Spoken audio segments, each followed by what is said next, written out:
What's the idea behind Mindjuice? I think the idea is really we wanted to create a place where ideas could grow, that could change the world. That was the common vision we had from the beginning, knowing that we have so many resources inside of us that don't cost money, they're just there. And people are really blind to the scale we're talking about. Yeah.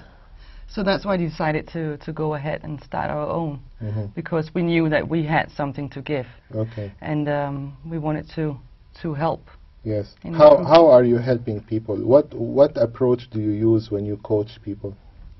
I think our approach is really like we constantly train ourselves. We travel all over the world to do the not only newest trainings, but when we hear of something that's really profound and high quality, we go do it.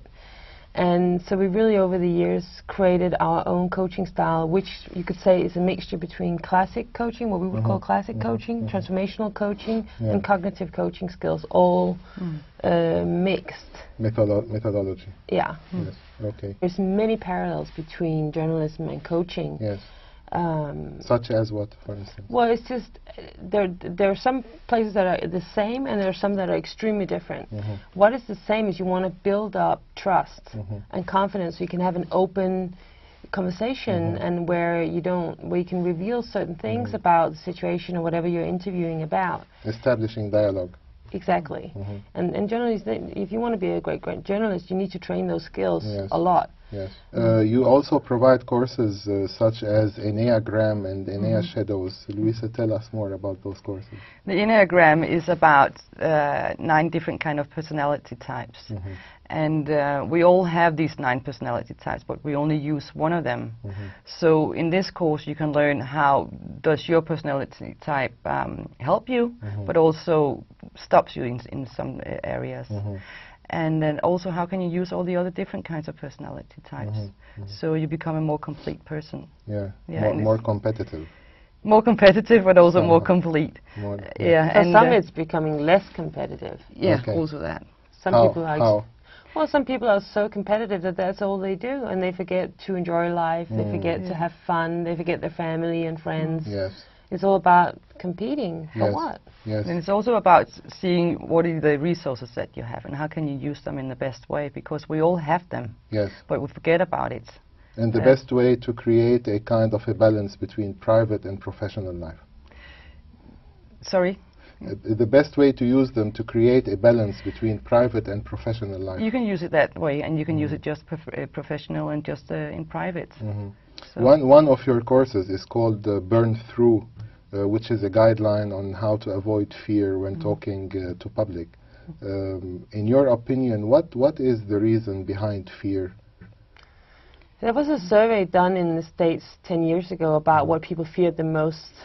And what they feared more than dying was public speaking. Yes. And the fear, you can boil it down to the fear of being judged, ridiculed, and excluded from the group. Yes. So that's a very present fear for people when they get, you know, on stage for the first time, or even have to prepare people for interviews as well, and stuff like that. So the fear of being judged from other people, and what will other people think about me? That is very intense fear for a lot of people.